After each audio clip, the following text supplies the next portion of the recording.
Welcome to another episode of the Still Men Wrestling Podcast. I'm your host, Brian Battisto. Today's guests are Jacob and Michael Wright, two brothers that just kind of grew up in Dinuba wrestling. Jacob goes on to wrestle for first Fresno State and then Wyoming, while Michael Wright goes on to play football in college. Both of them are now coaching in Visalia. Jacob is running the Wright Wrestling Academy, while Michael Wright is an assistant coach at Redwood High School. Both those guys just great dudes. It's kind of cool just having a conversation with guys that are kind of around my age and still kind of early in their coaching career, like myself, and being able to kind of have just this conversation and ask each other questions, kind of just similar things that we're dealing with. So really excited to share this conversation with you guys, and I hope you guys enjoy the show. As always, we are on Spotify and YouTube. All of our episodes are also on CaliWrestling.com. Eventually, we're going to get shirts on there, which I'm really excited about. We'll let you guys know when that stuff comes out. Anyways, though, hope you guys enjoy the show. So, Jacob, I don't think we told you this, but Michael and I were talking about possible podcast names if you guys did your own, and I think it has to have some kind of like play on words, like this is the right podcast, or are we on the right podcast, or anything like that. I like it. I like it. You could totally use the name. I'm not going to charge you. Yeah, for free. Got it. Like it. Might have to dig you up on that for sure. Yeah, after if Michael, if you're serious, like we could go over like the Adobe and like the Zoom and all that stuff if you want. Probably got to upgrade my computer. No, this is my same one from college. Oh, really? Oh yeah, I haven't changed. Well, you're a teacher on campus, aren't you? Yeah. I mean, you're in your prep period, you know. Oh yeah, that's all my scouting. That's all prep for wrestling. Yeah. I think so. I have first period prep. So like when we have like morning practice, I'll kind of use part of that first period prep. Just eat some breakfast and watch some flow wrestling and listen to FRL and like stuff like that. Yeah. See, nice. I'm fourth period, so I'm like, it's right before lunch. So I get like a little bit longer lunch, which is cool. Cause like what we do is like we kind of set up for we have like film at lunch for our kids. So it's kind of nice. We like flow right into that right after fourth period for me. So it's like, all right, kind of figure out what we're going over, whatever, and then we roll. Yeah. So now, not really a lot of like downtime, would you say? No, not at all. Oh, cool. Cause then I'm like going to get food for myself, whatever, because we're using that lunchtime as much as we can. But I mean, it's a good prep. It's a good prep because things happen. I forget my lunch quite often. Yeah. I'm pretty bad about it. Sometimes on purpose. I just eat in class. Yeah. I just do that all the time. Jacob, what's your work situation like? So I work for the state, work for the Department of Rehabilitation, help people with disabilities, stuff like that. So that's my day job before I go and coach at night. So yeah. How'd you get into doing that? So kind of family friends asked me if I didn't know what I was going to do after college, and they asked me if I thought about working for the state, and kind of just worked right in line with what I was trying to do at the club and stuff, and just a good start, good benefits, salary, all that. So just kind of matched my life situation, but I'm enjoying it, so it's good. It's really fulfilling work. So yeah. Yeah, it's weird. You didn't know what you wanted to do right after college. You're supposed to have your life figured out. Yeah, 100%. So not really. I thought I wanted to coach in college.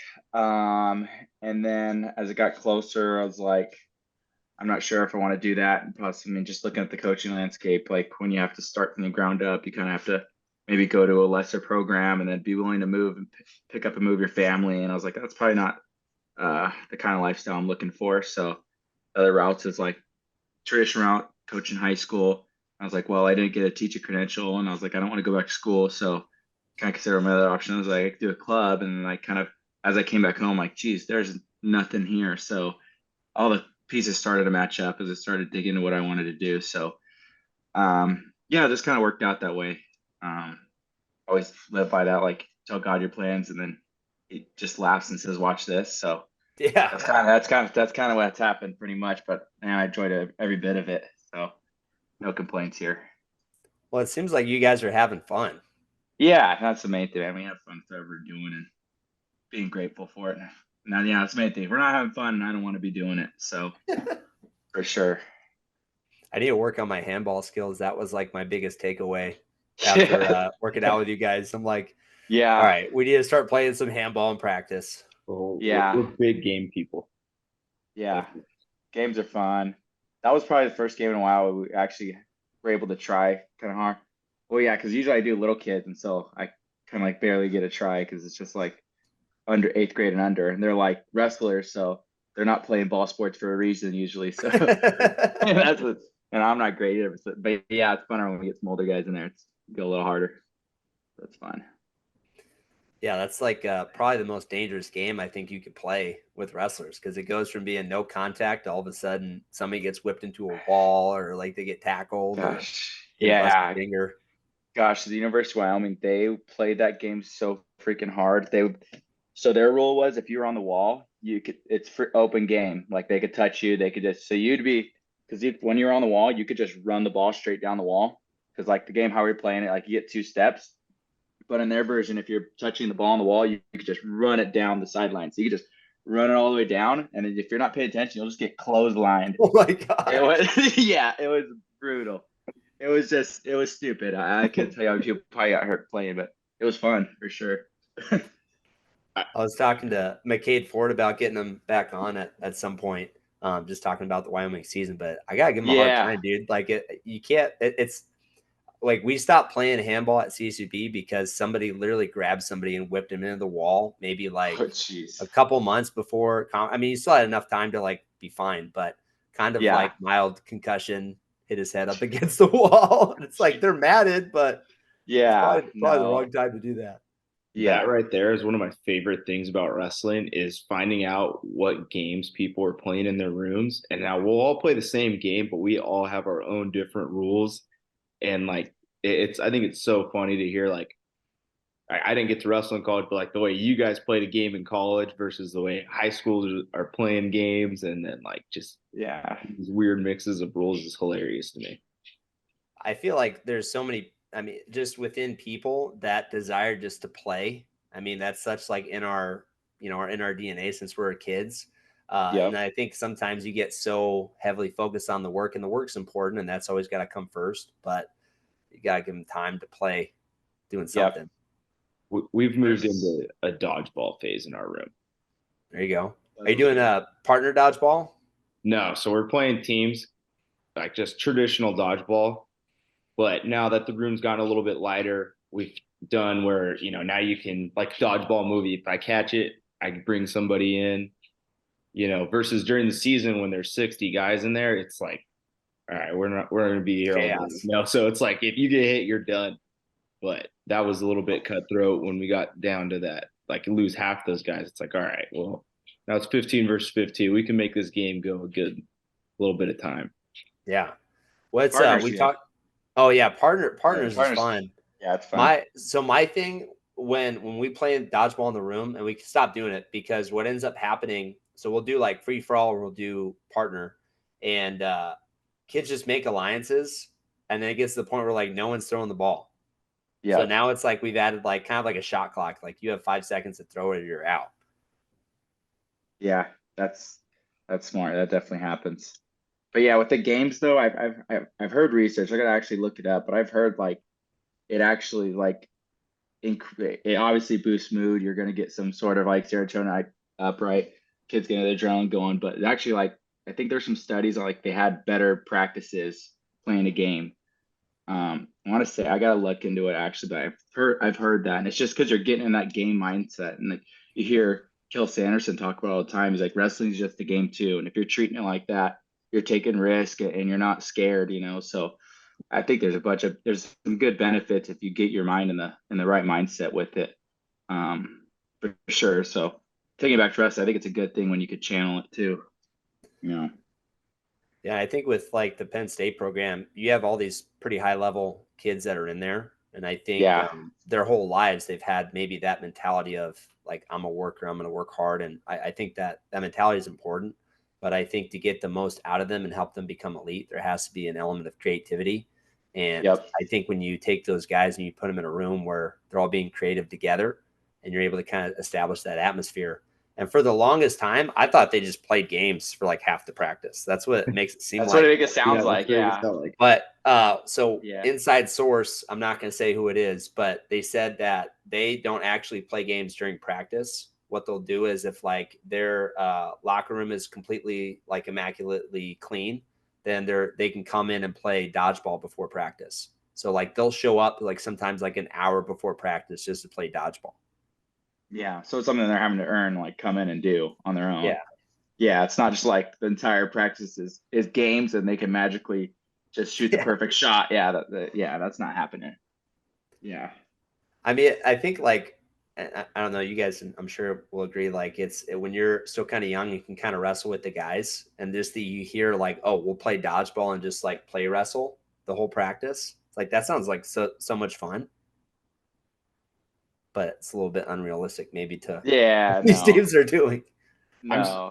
I'm like, so one of the things I like to do in the off season for our kids is like teaching kids how to play wrestle, because I mean, obviously, as a high school coach, like you're getting such an array of kids in a high school room where I have a freshman who just started wrestling.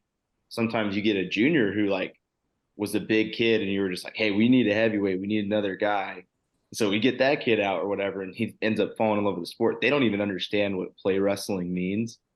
And so like we actually like this time of year, we'll even teach kids like how to play wrestle, which is like hard because now they've spent like, their first 4 months in the sport was like during the season. Yeah. And it's, hey, here's one guy's going in this drill. Okay, now I do two, he does two, whatever. However, you're doing your practice. Trying to teach kids how to play wrestle is so fun for me, but it's like sometimes that's such a challenge, which I think for us, we're like, I almost like that's almost all of my wrestling when it's, certain kids, but it's like for them that even play wrestling is so hard. And like teaching them how to do that is such a challenge sometimes, but it's really fun. But I still think the play wrestling thing's funny. Like for a while there was like mysticism like around like, oh, all foreigners do is play wrestle. And like I have a running joke with Michael. I send him videos of like I'll see on Instagram, which like I don't know if it's most reliable source, but like I just see all I see on Instagram is like all these foreigners, Russians, Iranians, just arm throw drills, boom, arm throw, and it's just a drill or like just normal drills, just over and over and over and over. And they're like, I'm like, dude, I can't even get a 6-year-old to do like there's a room of 80 kids able to do that of just drills, like perfect technique.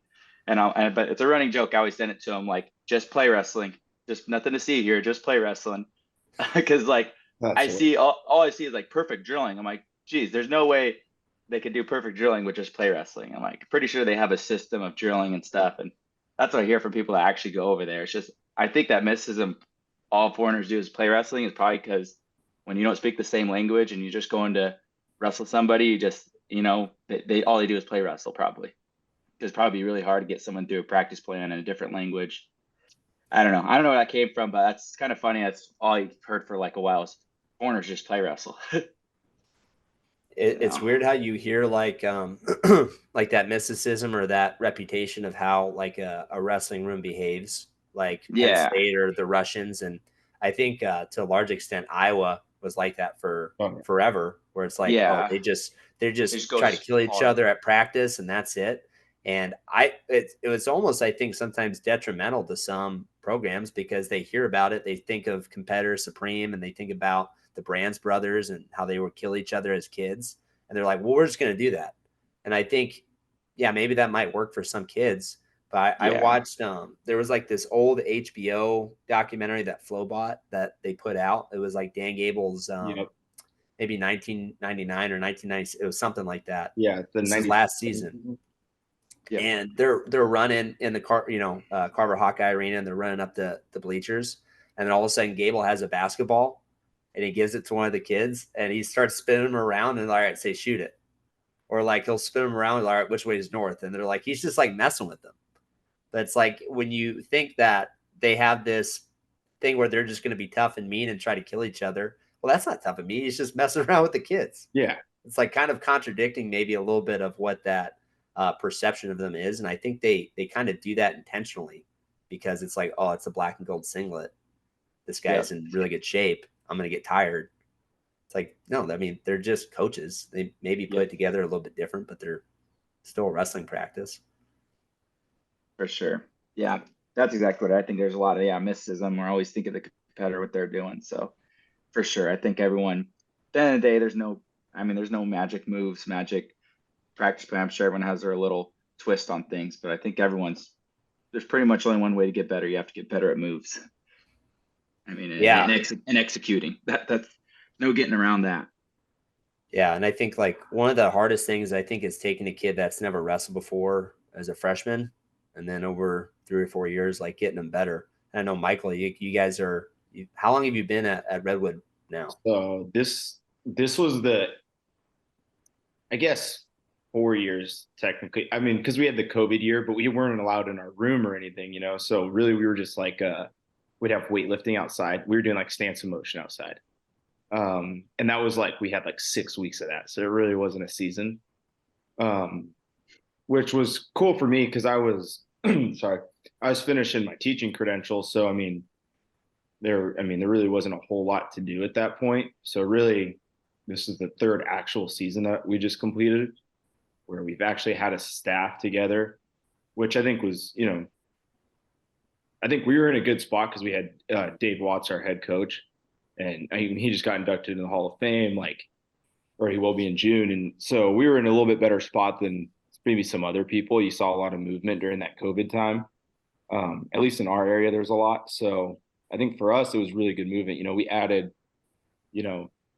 a state finalist, a former state finalist as a coach. We added, a guy that was wrestled first in Dinuba, who was, USA state placer all the time and really good in freestyle and Greco. And so, we were able to kind of almost come together during COVID for coaching wise. That was really cool. And then we finally are now starting to see it happen, but we're still have so many guys on our team that are first year was their freshman year, because maybe they wrestled in 7th grade, but junior high system is, 6 weeks, and they wrestled the 3 schools in town, the 2 Hanford schools.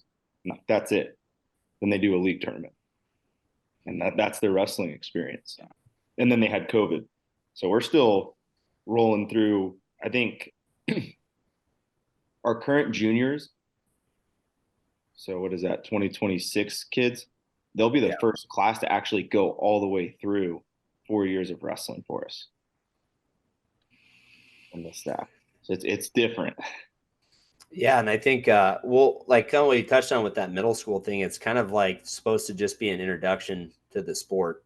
I feel like in 6 weeks with wrestling, it's so hard to learn everything that you need to learn. And if you try to cover everything, you can only really cover only a little bit. And if you spend so much time focusing on one thing, you're going to miss everything else. So it's just trying to figure out.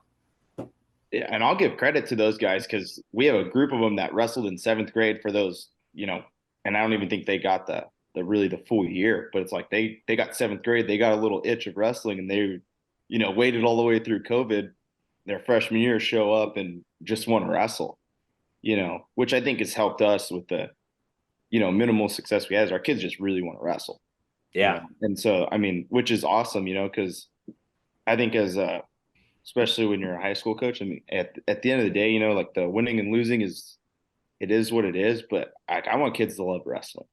I want them to be fans for life. I want their kids to wrestle and, them to care about the sport. Because if we don't care about the sport, it's going to die. That's just the reality of all sports, right? You see boxing is even, from what it used to be, there is no Muhammad Ali or Mike Tyson of boxing anymore. I don't know. It seems like boxing is just kind of on the wayside.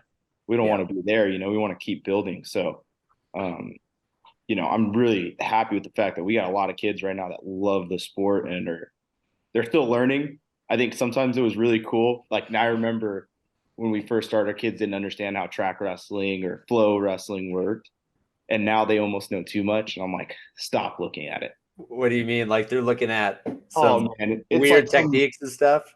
some little kid. There's we go wrestle a little tournament. It's like, oh, this kid has 5 stars on track. It's like you don't even know what that means. Number one, like, and I don't want to like not call out any random dads, but some of these people It comes from the parents, man. It yeah, comes from the some of these parents. people create like 6 Yep. accounts and they build up their kid's account. That's why he has 5 stars, Or whatever. or whatever he has, 4 stars and his record is 100-0. It's like, well, The newest one I got is the kid saying, I saw this move on TikTok, and I'm like, okay, you can stop there. Like, don't be learning. I mean, I'm sure you could probably get some. I mean, there's probably some guys putting cool stuff out on TikTok, but I'm like, it's just a different time now. It's like they're able to be fans of sport and they're like consuming everything wrestling, which is cool. But then there's like, yeah, without a responsible adult telling them, hey, this is junk, this is good. Yeah, it's kind of funny. I'm telling you, it's so interesting because we went from having like a bunch of kids that had no idea what was going on in the sport to now they're just viewing everything they could possibly view. And it's just sometimes, we had a kid, oh, this kid was a Masters qualifier. So what does that mean? Like, like I don't know what that means. It could mean anything, like go wrestle, man. Then he ended up beating the kid, and it's like, did it matter that you looked that up? Because now you know how to look it up. It's funny. Yeah, I mean, if he's like a Division I sectional guy, like he could have gone 0-3 and still made the tournament. You know what I mean? Yeah. So like, well, I think it was a Southern section kid, and how many schools are in? Just throw a spot on the map in the Southern section. There could be 40 schools so close to each other. It's like, I don't know what that means that he was a Masters qualifier there. I mean, he could be great. This kid wasn't, but he could have been. I mean, he could be what he was, and it doesn't really matter. We're wrestling in the off season. It's just we're trying to get better, but it's just funny going through this experience at a new place because we were in Dinuba for so long that we built up a culture there, and so sport. Right, we didn't experience a lot of that, and like now being the younger coach, they're a little bit more comfortable to like tell me like, oh, this kid is this. Like, we don't really know what that means, dude. Like, let's just go out there. Like, you have no idea what you're talking about. Just go wrestle. But yeah, it's just funny to experience all that. That's like how teenagers are, though. It's like, or not just teenagers, but like, everybody that's all right. I'm starting to kind of figure out like I have a place in this world, and like, what is this place? What is it? And you start like looking at what other people are doing, and you're like, oh, well, this kid, is hitting this cool move. I'm going to try it. And that's something that, like with the TikTok thing, we have some 10-year-olds that have cell phones and have TikTok, and we teach them these moves, and they don't even do it in practice. And all of a sudden, it comes time for a match, and he's trying to hit a spladle. It's like, what are you doing? He's like, well, saw it at TikTok. It's like, what? Yeah, but now's not the time to do that. Yeah. Now they put our boy Brock Hardy on, Barstool Sports, and they put NCAA posted him like 100 times. So now, which I'm glad he took it, in a good way and promoted the sport a little bit. But it's pretty funny. Like, there's going to be so many kids trying to hit a spladle now. They saw it on the NCAA wrestling account. Just know it. Yeah, I mean, I think in that sense, like I think it was cool that Brock Hardy kind of like leaned into it. Like he didn't, like I think he talked about in that interview. He deleted the app and then was like, I'm gonna go back on.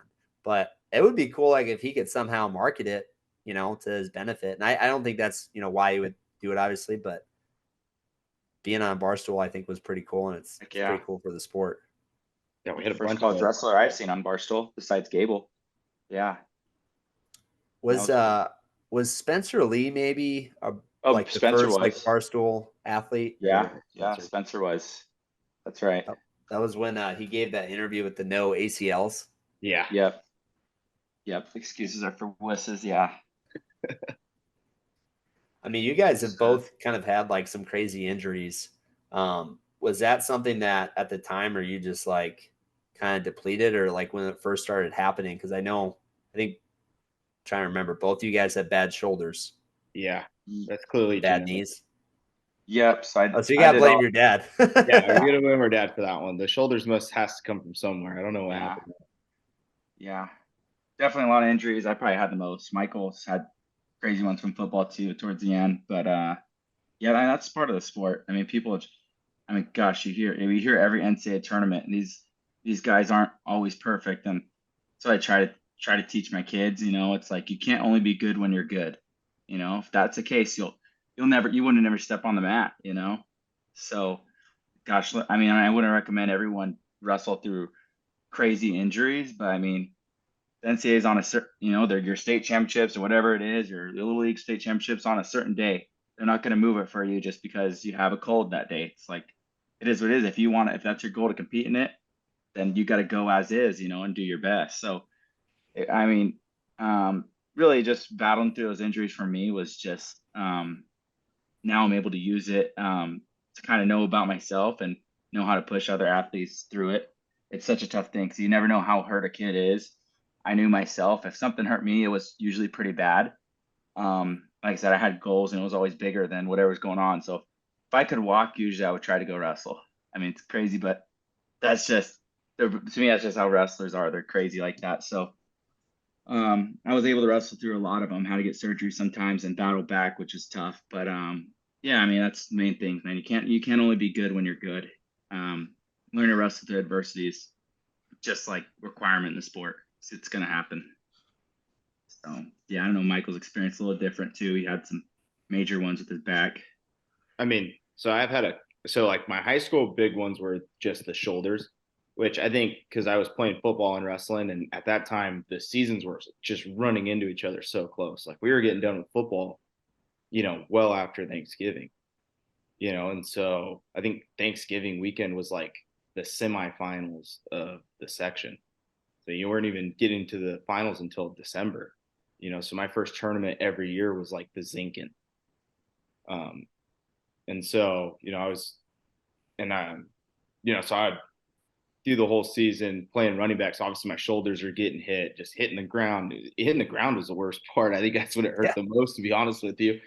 And then, every year after the state tournament, just get the shoulder fixed, and we're rehabbing in the summer, and we're back to playing football by the time, 7-on-7 hits, and, play the one big 7-on-7 tournament that we had, and then get ready for the season. But, I think I struggled with it, like confidence wise. I would do really well during the season. Me and Coach Watts always argue over which one of us is the worst choke job at the state tournaments, which isn't a fun argument, but it's like, but it's funny now. It is what it is. But I think that's where, like, for me, I'm like, okay, I know that I struggled with that when I really get reflective about, my wrestling career. I'm like, okay, well, I did it all year. There's no reason I couldn't have done it at the state tournament, but then, so now I kind of use it in terms of my coaching now. And, because kids do make that decision to go, hey, here's the deal. When you step on the mat, that's it. Like that's, once you step out there in between those lines, that doesn't really matter what you feel, or the other guy doesn't care. You're not, there's no announcement. There's no, hey, this guy gets to start with 5 points because he's got a bum knee. That's just not how it works, And so if you just make that decision, you got to go, and, but yeah, I had the worst one I had was the back. So I have 2 fractured vertebrae still, which was not fun, which pretty much ended the whole football career. But so wait, you still have it?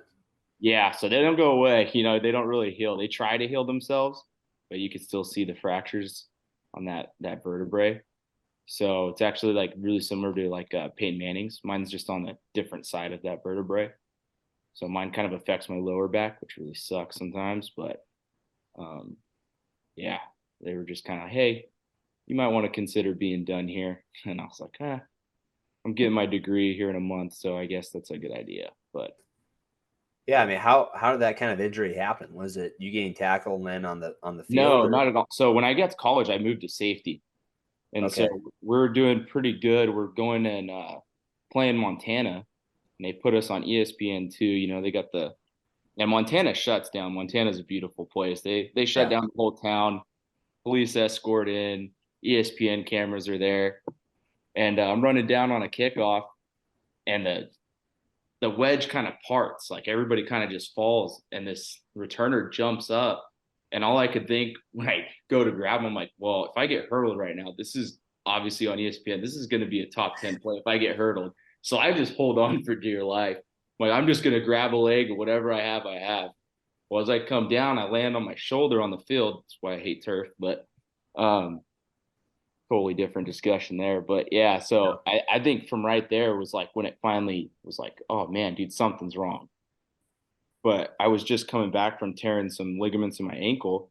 So there was no way I was coming out. I'm like, we're already looking at a playoff spot. Like, we got a chance to win the Big Sky. I'm like, I'm not stopping now. So I just pushed it off until the end of the year.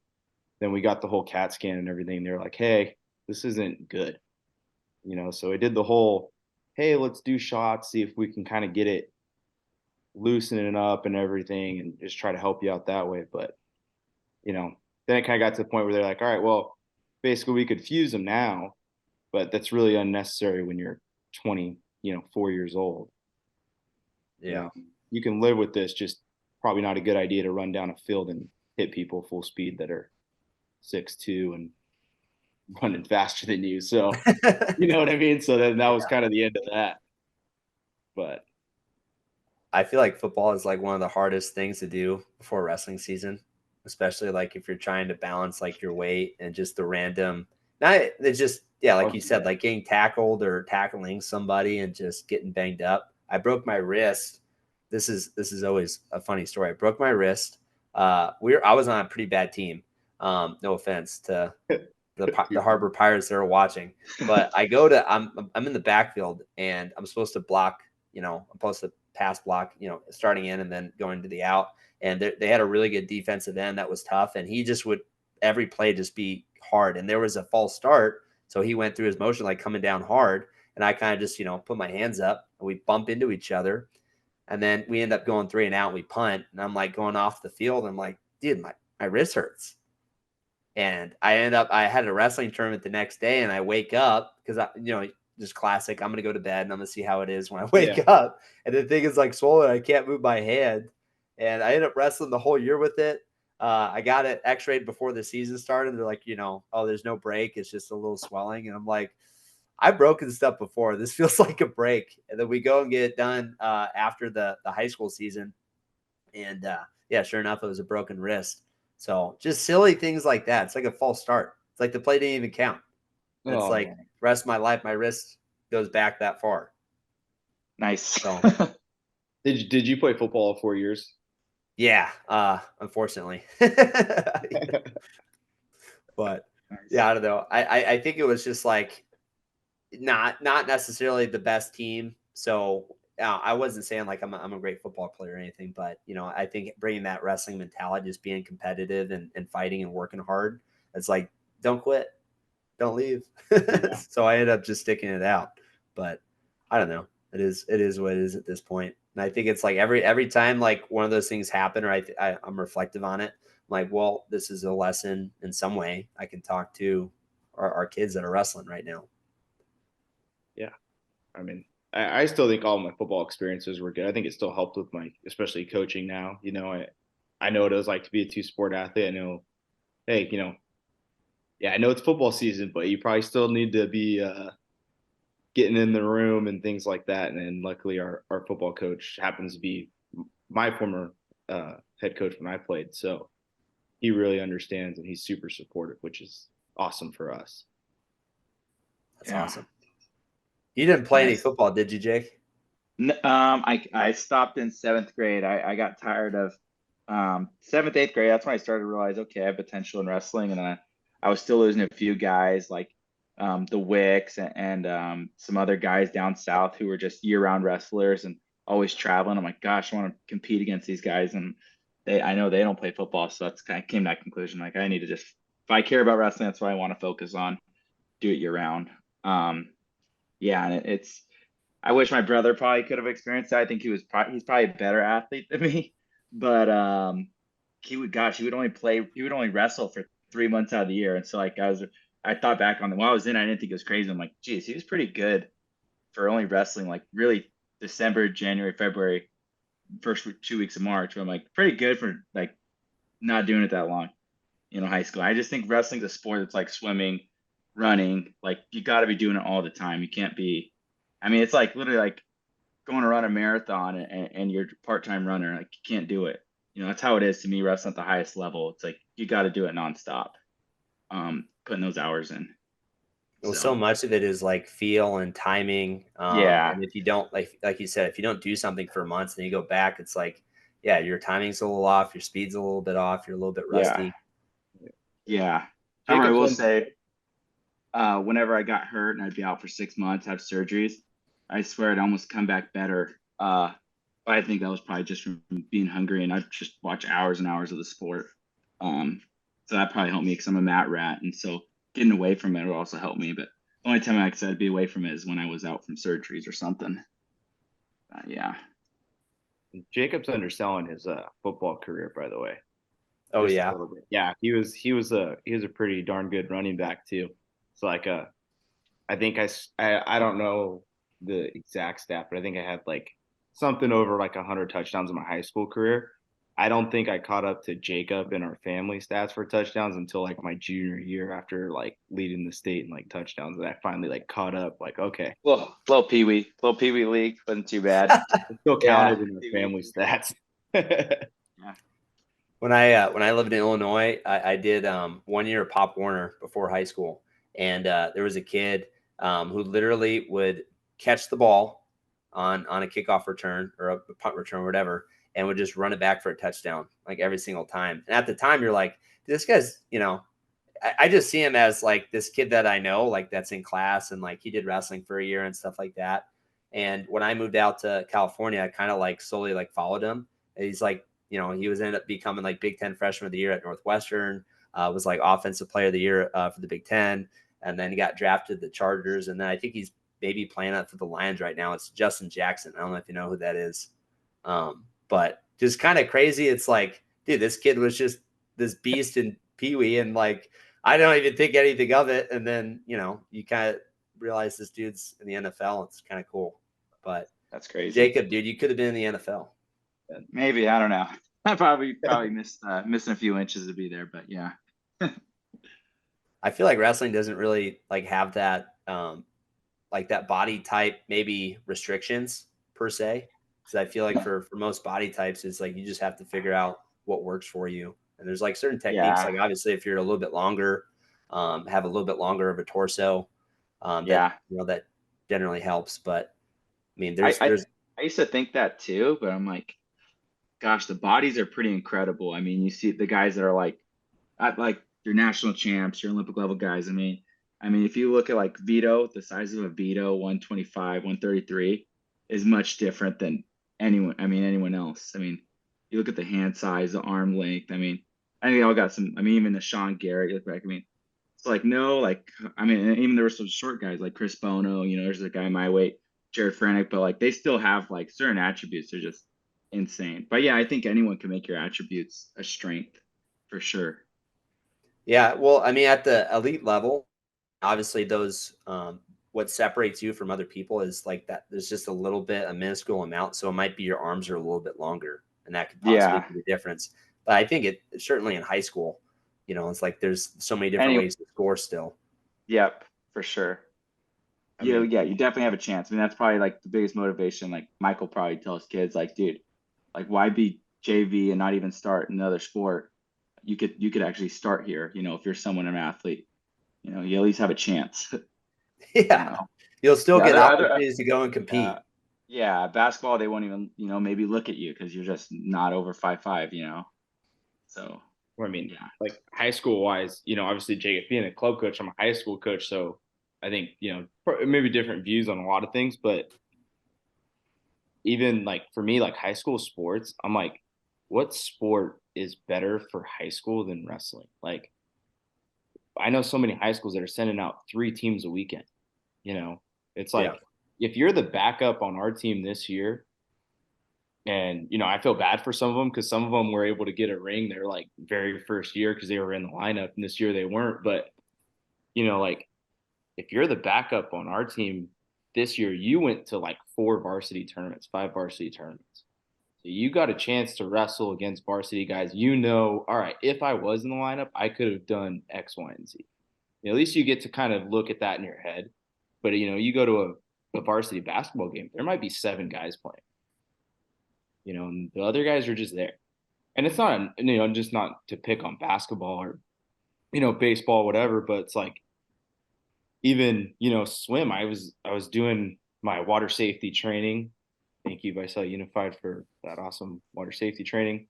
But, it's like they were talking to their swim guys, and it's like they can only put 5 guys in.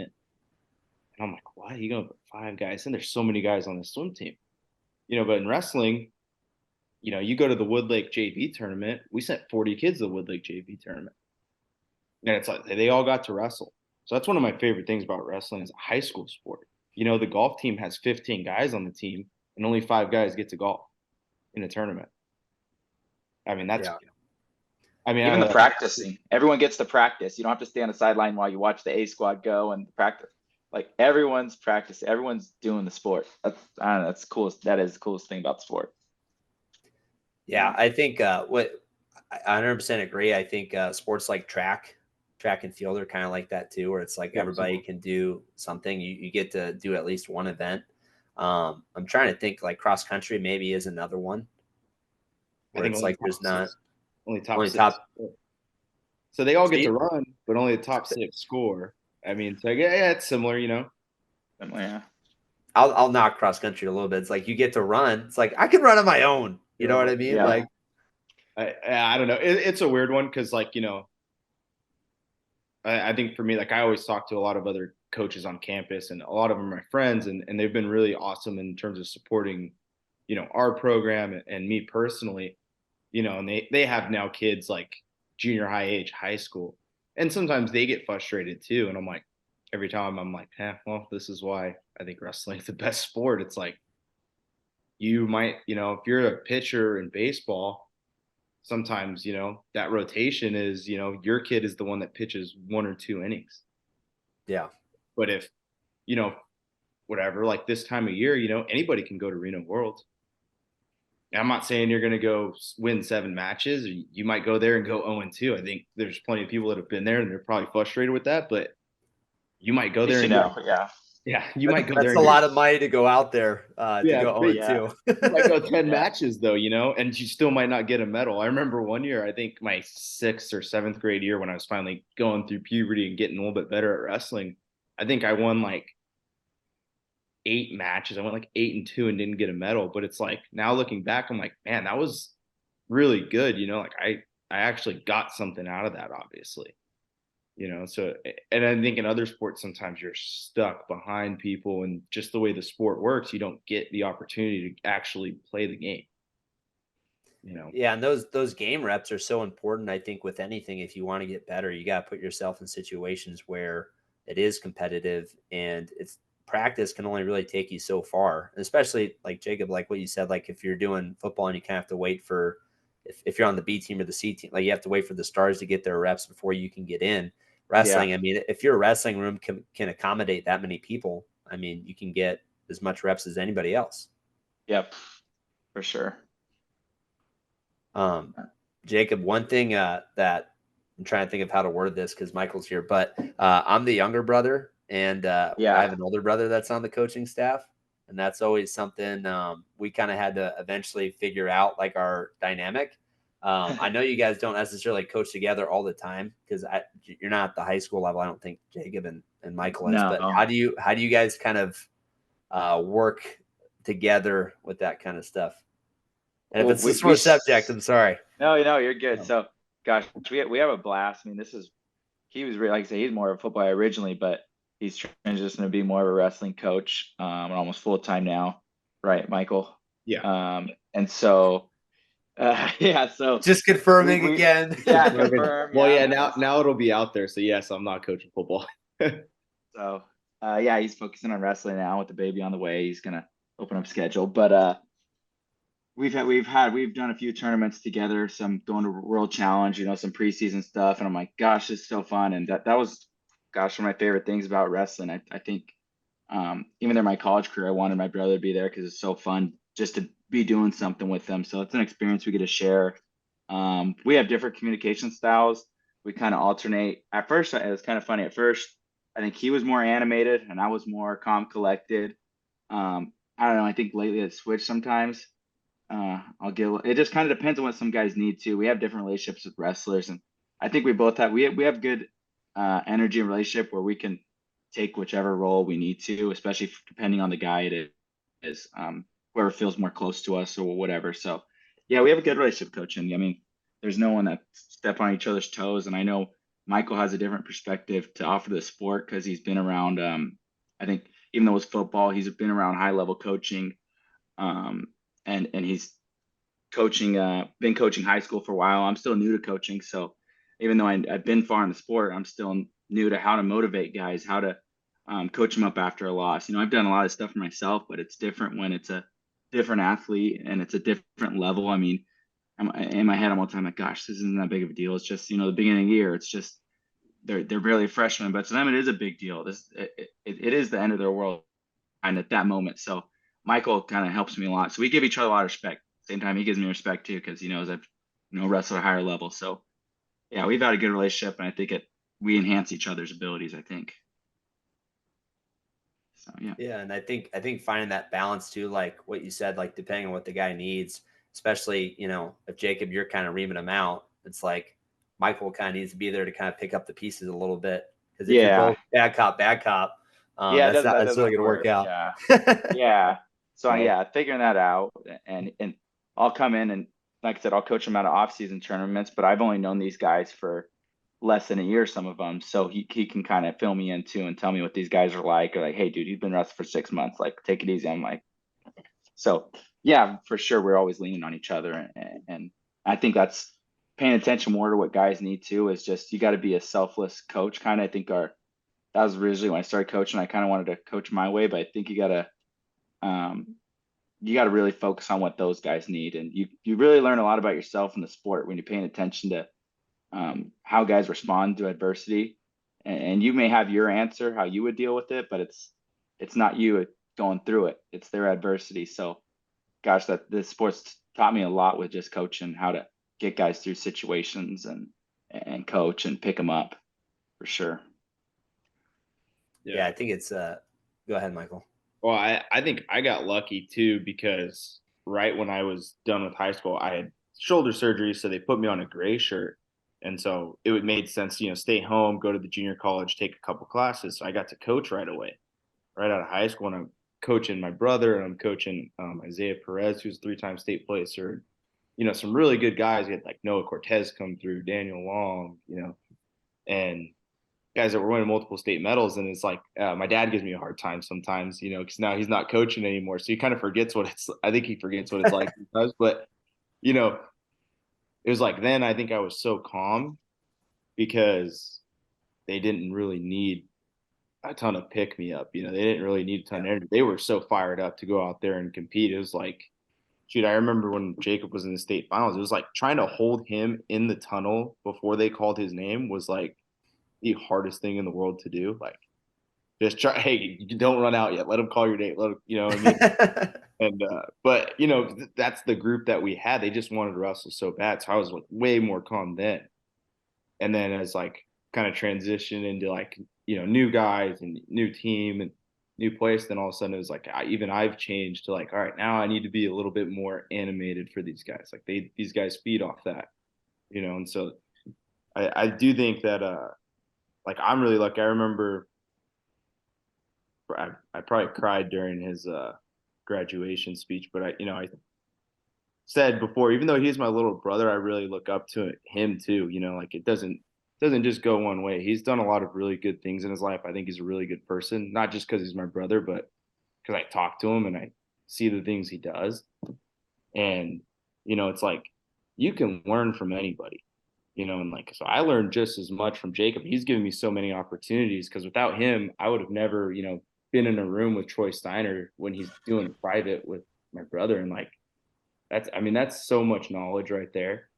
Not even counting all the other guys that were in that room, that's a huge opportunity. So I've learned so much from Jacob. Like, I think even as an older brother, like, don't get me wrong, if we're playing Madden, I'm winning. Going away. Yeah. You know what I mean? But like, it's still like wrestling wise and life. Like, I still learned so much from him, and I'm like super thankful that like now he's in a role where he's a club coach, and we have guys that go there, and it's like, hey, you get to give a different perspective, and to them, Jacob's like the coolest guy in the world. He wore a college thing. It's like they're tired of hearing my voice. I'm like, hey, go help that guy. That's a good opportunity for our guys to get better. So it's really nice that having that relationship with the club coach is huge too. Yeah. So we're competitive, but yeah, I think that's been the main theme of our lives. We always just try to, obviously it's not there, but we try to just join each other's experience, and anything that we experience, the other brother has got, hey, we give them that knowledge and share with them. Just so, yeah, that's our main thing. We try to make each other better and enhance each other pretty much. What's cool is I didn't even think about this, but normally sometimes that relationship between the high school coach and the club coach, especially if you're sharing athletes, is sometimes strenuous. But you guys have a pretty good relationship with each other. I mean, what's your kind of take on that? Because I know you guys have been around, especially like the Fresno area where we see a lot of that. I mean, how is that communication like, and maybe how is it a little bit different than you think like some of these other club high school sharing wrestler dynamic?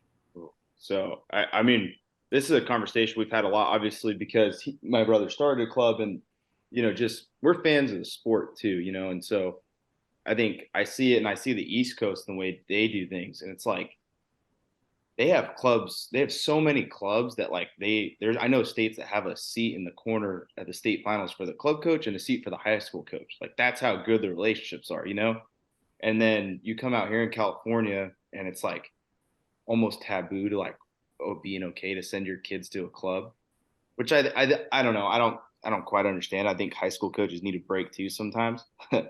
But it's I think the biggest thing, and I understand all those fears as a high school coach, right? Because I think, and just the way that I've seen it, not saying everybody feels this way, but I know it's, oh, my kids are going to go to this club and they're going to get recruited to another school, and how true that is, I don't know. I don't know very many club coaches that just have that kind of pull with a parent to just be like, oh, hey, you should move your entire family to this other city, and now you get to go there.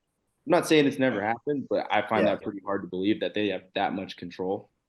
And then it's, oh, well, and then in fear that makes total sense to me. Well, what are they showing my kids? Are they actually going there and getting real work? Is it just a free for all? Because, I mean, I don't want my kids doing a free for all either. That's not very productive. That they need to be on a system and a structured practice, right? So I think from a high school coach perspective, I think having a relationship with these club coaches is huge. I have relationships with not just Jacob as a club coach, but there's coaches in other clubs that I'm very good friends with, and I talk to them, and we have disagreements too, just like I disagree with Jacob. But there's a place for it, I think, always. And two, it's like, you got to kind of structure your program around it a little bit, in the sense of there's off season times where we have a dead period for 2 weeks. Do we want our kids sitting at home for 2 weeks, 2.5 weeks? Yeah, I don't know if that's great. I'd much rather them be working at a club that is going to coach them and help them get better, and they get different partners, different perspective on the sport or whatever. There's a lot that they can get from it. But I think on the high school coach side, it's like probably frustrating, right? You're trying to plan how you're going to get kids better, because not everyone's going to have the means. First of all, not everyone's year-round wrestler, and then the ones that are, if everyone's doing their own thing and going to whatever club they want to, it's like, what the heck, And I think some of these coaches, probably high school coaches, are trying to get better and trying to create some structure, a weight training program, how many times we're going to get on the mat. And if Johnny and Billy are doing different practice schedules around your thing, it's probably frustrating as a high school coach. That's why, even being a club coach, I acknowledge that there's a huge obstacle and challenge, and it's probably annoying for high school coaches to some degree. I mean, that's why I appreciate it. I know that open mat, right? Like, I think you were the first high school coach to ever stop by the open mat. Yeah. Really? I mean, I'm so serious. Like, and I think that was huge. And I think that's awesome, number one, because, I know, I mean, I don't know why you wouldn't want to stop by, but, whatever. Yeah, And I've tried to extend a hand, and I kind of gave up right away. Michael could attest. I literally sent just from like my first camp. I would come back, and I'm like, all right, like I don't know how the coaching scene is. I'm like, I'm just gonna put my name out there and tell every coach like, hey, I'm out here to help your kids. I'll be a resource. I don't want to be attached to high school. I just want to work with as many kids as possible. Like, so however you want to use me, I'm available. I'll let you know when I have camps. If you want me to come down, whatever this means for you, I'm available. And I got some like kind of snarky, rude answers. I never got follow-ups. And I'm like, okay, well, maybe, I don't know, but maybe they just don't want to work with me. I don't know, whatever case is. They think I'm trying to steal a kid, whatever. But I think I understand this is a new thing, especially our area, Kings Tulare County. There's not an outsider club, because clubs, for the most part in this area, have been the high school coach calls, let's just say Michael's, for instance, he calls it Ranger Wrestling Club, which that's still Redwood High School's club. That's their club, not as so an outsider club, not attached to a high school, is really new to this area. So I knew there was going to be some growing pains, but I kind of gave up on it probably in August, September, when school started. I was like, all right, high school coaches are just going to kind of hate me and just not.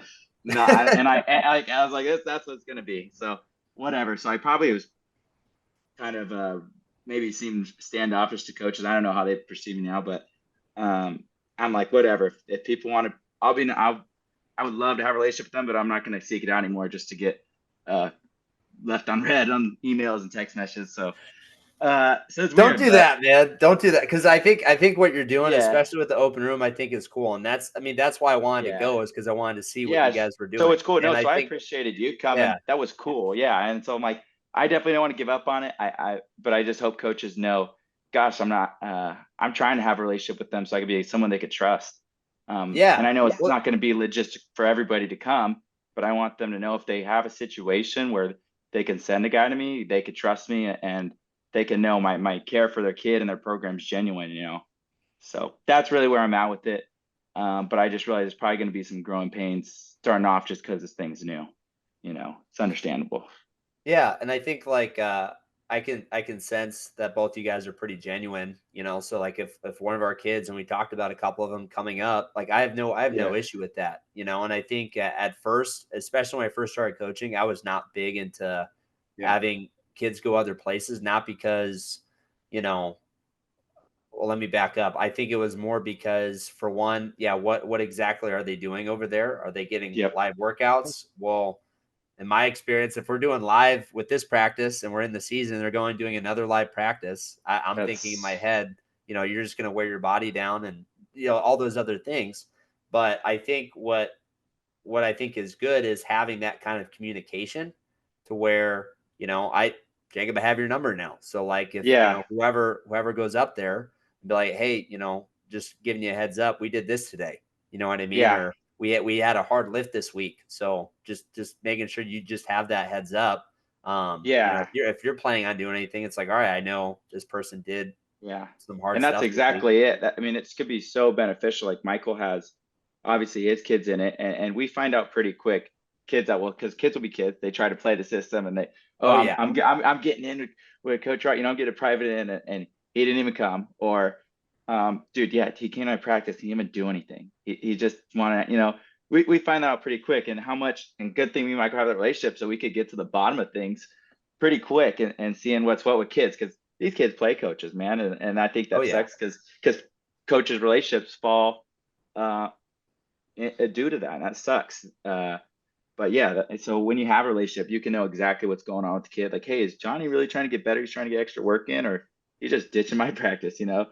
Uh, which, yeah, gosh, that helps so much. If so, Michael knows, like, no, dude, this kid's like trying everything to get better, get extra. And I told him, like, all right, that's too much. You need to lay off. Like, we have a conversation about this kid all the time. Like, it's his first year wrestling, he's done jujitsu, and he's trying to do everything he can to get better. Like, I'm trying to beg him and his dad just to give him one day off. Like, this is getting crazy. He goes to everything he can. I'm like, I love that he's trying to get better, but some point, like, you can't make up time. Like, he's 1 year in the sport. Trust me, he'll get there. He'll get better. But like, you can't make up for years and years in a couple of weeks and months. Like, just not going to happen. Like, just keep doing what you're doing. It'll work out.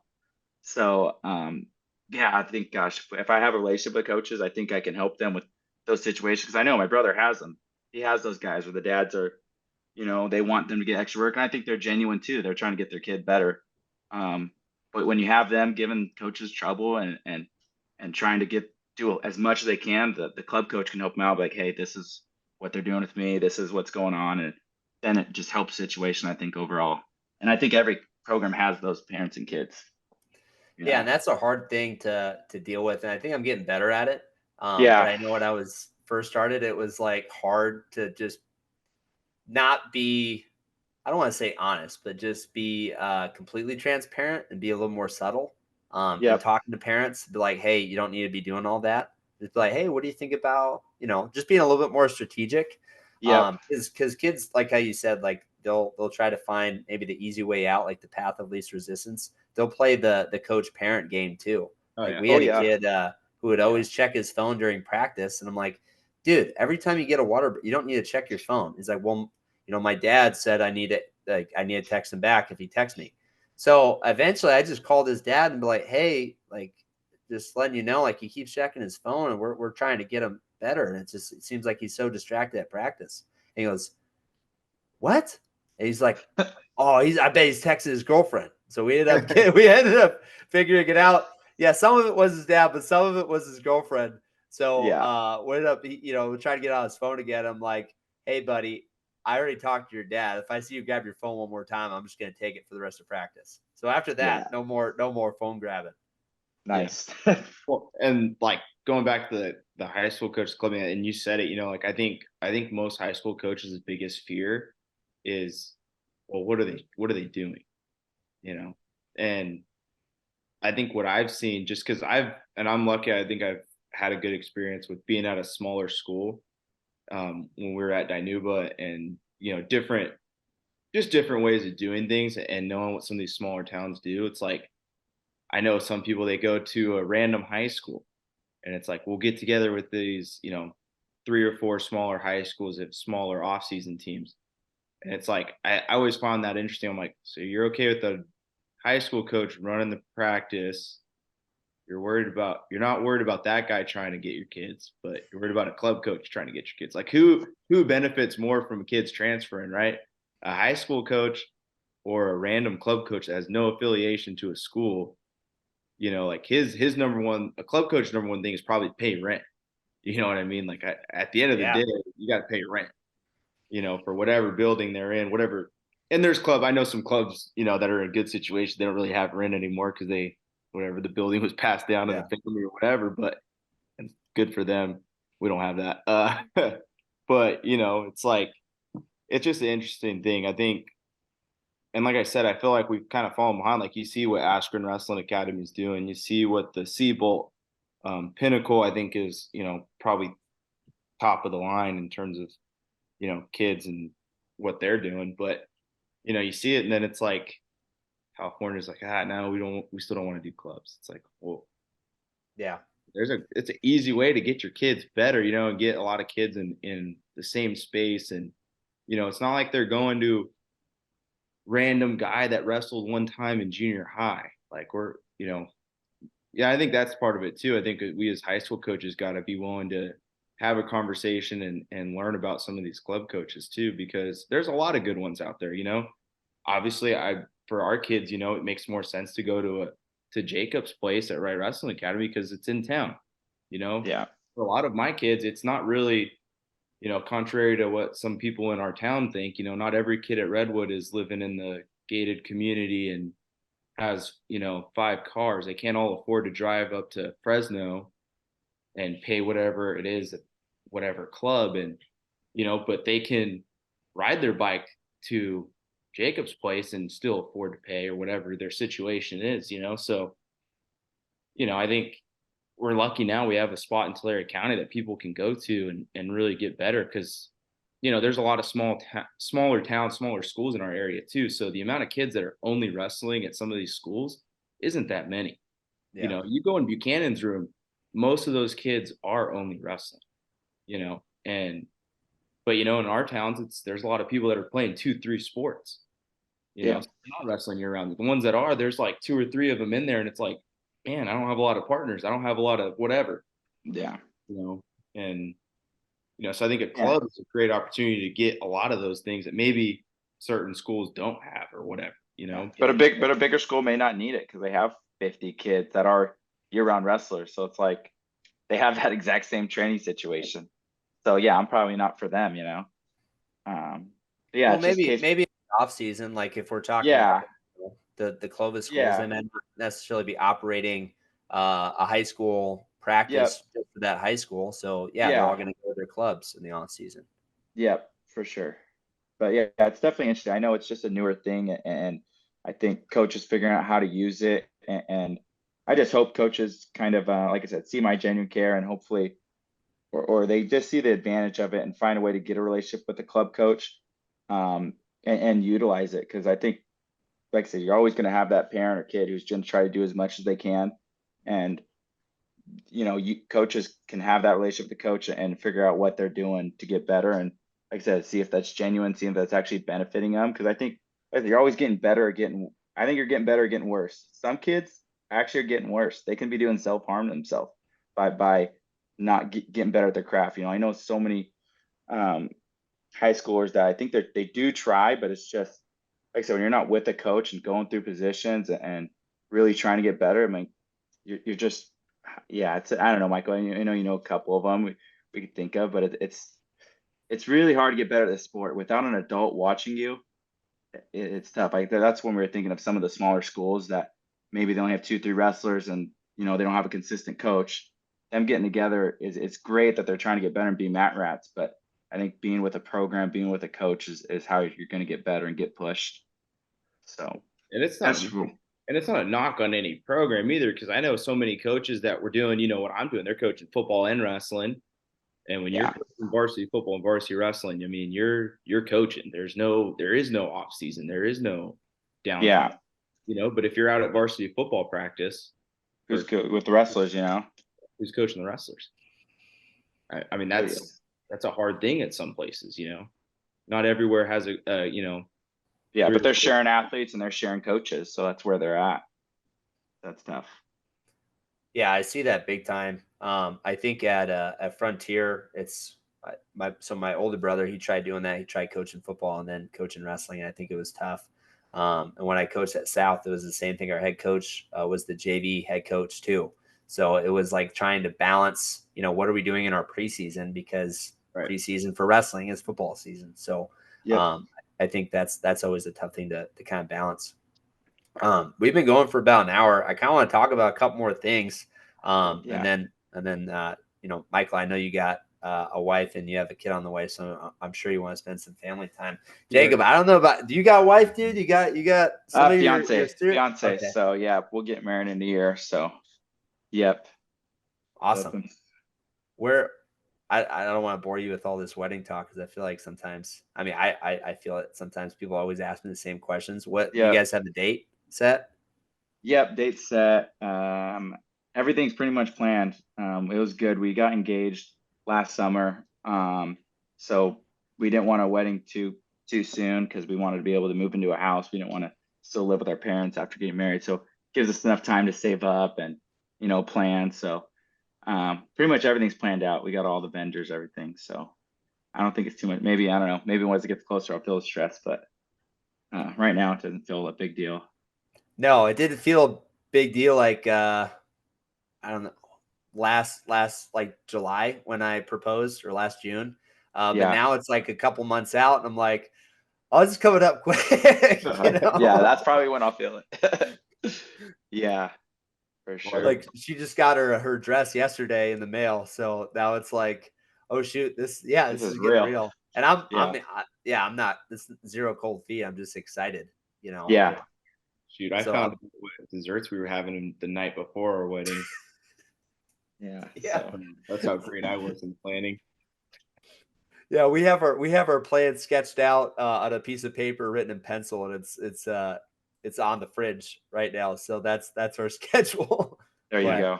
I mean, how do you know like how much you're supposed to like participate in the planning. Cause as a guy, it's like, obviously, yes, this is for both of us. The wedding's for both of us, but like I always just picture that the girl's vision of their wedding is a big deal. And I don't want to like say no or get in the way of any of that. So how do you know like how much you're supposed to do or not? I didn't do too much. So I was kind of yeah, that looks nice. I like that one. Yep, that looks great. The only thing I will say I did do is I did choreograph our first dance, which ended up going really well, other than the part that she messed up, which she was very apologetic for, and I appreciate that. But I got, but other than that, I mean, dude, I didn't make very many decisions on it. I just tried to be supportive in there, because I do think it's super. I think weddings are really stressful if you let them be, But my wife and my dad are like the same person. Like I think the day after we got engaged, we had like a venue booked.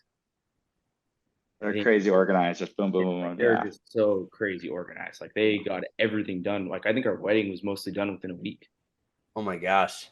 Yeah, it was there wasn't really much for me to do, Like I think it's probably different for everybody, like yeah. I'm not organized at all, anything like that. But as far as like how strict they are, but yeah, I don't. Gosh, I pretend to not really care. I'm like, oh yeah, whatever you want, and then I always have an opinion, and then I always get yelled at for that. So yeah, well, but also not having an opinion could be an opinion as well. It's like, well, how come you don't have an opinion? Yeah, for sure. Yep. Hopefully our ladies don't watch this one. Yeah. Good stuff. What so Jacob, so you're in the finals, obviously. And I think you wrestled, was it Demison? Demison, yep. Yeah, I remember watching that one because he's a Bakersfield guy. Yeah. We don't need to talk about the match per se, but we could talk about it. I'm over it. Yeah. Well, I was just gonna bring up like just the structure of the state tournament. And like if you look at the finals now, I still think it's a great event. I think people miss the stage. Is that something like how do you feel? I don't want to put you in trouble with whatever. No. Gosh, no. I mean that was probably one of the coolest. Even though I was only out there for a minute, it was probably the coolest match. I mean, it's so cool. Like the stage, the event. I mean, I kind of stuck. I haven't been back to that tournament probably since my senior year. But I don't know. I think that's kind of weird that they have them side by side. It's not elevated stage. It's just two mats on the ground. Is that how it is now? Yeah, I don't know. It's just, to me, it's like, I don't know, finals match, if you could put it on a stage, which that event was done for so long, that's just the coolest product to me. And that's, I mean, even just looking back, I see old state finals on YouTube, and it just looks so dang cool. So I say we got to get back to that some way, somehow. If we have to split sessions or whatever, girls go first, guys, if whatever we have to do, I think that would be the coolest thing. But I don't know, maybe there's some logistic thing I don't know about why we can't do the stage anymore. But gosh, it was cool. Yeah. I mean, I definitely. NCAA finals, every big event. I mean, it's done on a stage. I mean, put them on a platform. I mean, yeah. I mean, I think the only thing is like, how do you logistically organize the state tournament then if you're having basically two tournaments running concurrently with each other? But I think even with this year, like, so they're supposed to, I think they did the year before where they waited for the next weight class to start the match. But they just ran the girls all the way through and they didn't wait for the boys. And I think, that was like a thing where people were talking about, like, how come they didn't wait? But in my mind, I think if you're going to run two tournaments basically in sync with each other, if you get to that point, you got to wait. But I think the stage, for one, I think is just a great product, like you said. And it's cool looking back at like Morgan McIntosh or Villareal Wrestling Cisneros, like just seeing like these big matchups and being on a platform is awesome. I don't know. I'm thinking about all these things, and I had this conversation with Alfontes, and we're talking about possibly, what would it look like to do divisions? And for me, it's like part of me just is torn because I don't want to see that that state tournament, that event go away, because I think it's just so awesome just to be a part of it as a wrestler. Yep, for sure. No, it's a cool, gosh, it's one of the best state tournaments. And yeah, I mean, yeah, just looking, they really feel very high level. But I mean, being in college, I mean, I think I just kind of got over the whole, yeah, I mean, you really have to when you go to college. Like, doesn't matter what you did before, you got to erase that. But I think that once you hit a higher level, you definitely realize that state tournament's not as big of a moment as you thought it was at the time. Or, whatever you accomplish, you got to move on, and you got to kind of restart. So, but really looking back on it, I don't think the divisions thing would kill it. I think you just have to kind of restructure. I think there would still be a way to do a stage and do, gosh, I have to look into what other states do. But there's a way to magnify it and give all the wrestlers a spotlight they deserve, and still somehow do divisions. I'm a fan of divisions. I wish we went to it, just because logistically it's crazy how many schools we have, and how much like the information Alphonse has given was great. I mean, what is it, like 7 schools make up 20% of the medals and all that stuff. I mean, I always say, like, those schools don't think more of their state medal because a really small school is in their weight, and they have. I mean, some of those schools historically only have one state placer in history, so, which is cool when it happens, but it's like those schools I think would be so much better off competing for a team state title, and just because to me that's what's going to go up in the school banner. That's why 60 kids are going to come out for the sport. So just looking back on it now, and being a coach, I mean, competitor me is like, heck yeah, let's do one state tournament, meet grinder, and find out who the best is. But now looking what does a state tournament even mean? I don't know if we should magnify it as big as we do in California. It's cool looking back, and for sure, man, I think about those historical matchups, and it's super cool. But I don't know if those are the moments that made wrestlers necessarily. So that's just my 2 cents on it. Yeah, Michael, I have different too, because he's coaching. You guys both coach kind of mid-tier schools where you guys aren't, I wouldn't say small schools, but you're not Buchanan or club or the huge Yeah, schools. we're not putting 5 finalists. No, and it's not that you're not competitive, but it's just a different experience, I think. And I don't know kind of what you guys' 2 cents is on that, but you guys are more boots on the ground on it than I am. Well, yeah. Sorry, this thing's gonna die on me. Well, I'll give my 2 cents first. Yeah, go ahead. Yeah, Michael just goes to this. Jeez. I think the other side of that argument is like what you said. It's like, let's find out who the best is. And I think there's a way where if you look at maybe even how other sports do it, like if you look at like the Premier League for soccer in England, yeah, like they have like Premier League, they have Champions League, and they have all these different tiers. And when you have success, you move up. When you don't, you move down.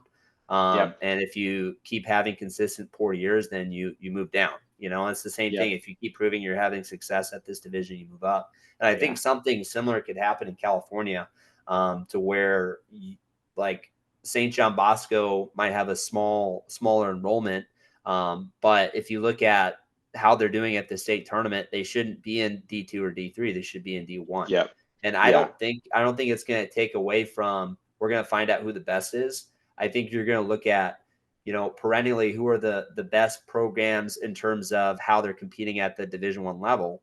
But you're also going to see, I think, more administrative buy-in and more participation for those programs that maybe aren't in that Division I level. And I think that's ultimately what's going to grow wrestling. So I think both of those things are not mutually exclusive if we go about it that way. Because, we want to find out who the best is, and we want to keep producing high-level wrestlers. But at the same time, we want to tap the most potential that we can out of our state. And I think the only way we can do that is to go divisions. Yeah. Yeah, I mean, I think Chap kind of said it. Like, I think when you're not, I think a lot of people have opinions on the whole one division because they probably haven't been teachers and coaches. I think it changes your perspective a little bit, or maybe haven't wrestled or competed at a higher level where they kind of get other schools, other places perspective on things, because you go most states, their divisions for everything. You go to Texas, there's, geez, I don't know how many state champions they have in football, but even for us, we have, there's 16 state champions in football this year. I mean, that's a lot. I'm not saying we need 16 divisions. That's obviously not the same thing, but I do think it makes a difference. I think it makes a difference for the school. I think it makes a difference for kids that are interested in trying the sport, and it's like, I understand that we're trying to win, but I just think there's a little bit more to this thing than just winning. I mean, that's just my opinion on it. I think divisions helps. I think, we see it so often. There's so many different schools in our area. And now, Central Section just alone, we've added, what it was in 1970s, not the same it is now. Now we have the coast schools. We've built more schools. It's a completely different, section now. And, what that means, for us is, these divisions that we have in our section, I think has been huge. You see so many schools that are, get an opportunity to win and highlight wrestling, and their schools are highlighting it because they're winning a, division title, or, we like to say Valley Championship. And like, but if your high school football team in our area wins a high school Valley Championship, shoot, you're in the Christmas parade, it's a, whole thing. Before wrestling, we had, Yosemite division, Sierra Sequoia division, and such two divisions. I mean, it's hard to win that. Our school Redwood was in the Yosemite division. Well, they weren't beating Buchanan and Clovis at the time. They weren't beating Clovis, and does that mean that their season's a failure? I don't think so. I don't think it meant that Redwood was failing before, but, now we were able to win. Fortunately, we were able to win 2 Division II championships. And I think our program is seen on a different light now on our school's campus. Our kids are seen a little differently. I think that makes a difference. Does it mean that our kids are all going to go wrestle in college? No, that's not what I'm saying. But I think now they have a different affliction for the sport. And I think other people on campus, other kids see wrestling as a serious sport, because they're, I think that stuff makes a difference too. Yeah. And I think the kids that go through your program, I mean, winning a division title is something that they're going to be 50 something years old, and they're going to be, with their families or at a barbecue or at a bar going out and talking. And they're going to be like, yeah, I won a section title back when I was in high school, and that I was a part of that team. And that's going to be like a cool thing. And if you look at some of the programs that, have had success for a long time, like Poway or Clovis or whatever, they have the same thing. So if we can replicate that at these other schools, that's what's going to grow wrestling. Yeah. And gosh, it does. I mean, like I said, with those schools, they have that experience on a higher level of state. Poway coach talking about what that does for alumni and when they're able to say they're state champs. And if only one school is experiencing that every year, I mean, gosh, that's going to be hard for everyone else to build. I mean, you guys got to build some sort of alumni and people coming back and wanting their kids to be in the sport. And hey, if he does become a, billionaire, let's just say, and he wants to give back to wrestling, that's going to help when he had a good experience with wrestling and he's able to give back to his high school. So to me, it's just so much bigger than just one state, finding out who the best. It's a big domino effect to everything. That's just how I'm starting to see it now. Yeah, for sure. Well, hey guys, we've been going for a cool minute. Anything else before we end this thing? No, just running my high school club. Wednesdays, Thursday, Fridays, 5 p.m. And we're always doing open mats Sunday. So camps bringing out some college coaches, current wrestlers. So a lot of things coming. Follow us on social media, stay updated. So love to help any way I can, any program, any kid. So. Michael, you got anything? Yeah, thanks for having us on, man. This was really fun. Always fun to talk wrestling. Yeah, I look at the clock and I was like, dude, an hour and a half's already gone by. I feel like I could talk about wrestling with you guys forever. Jacob, definitely send me the camp information. We'll absolutely. Yeah, definitely have some cool ones coming. Cal Poly this Saturday. So have a lot of those going on, hopefully this summer. Yeah, awesome. That was episode 49 with the Wright brothers. Leave a like, please a comment, subscribe. Please let us know how we're doing. Again, always trying to make this podcast better. If you guys have any ideas, let us know in the comments, whether that is improvements to the show or any potential guests that we might have.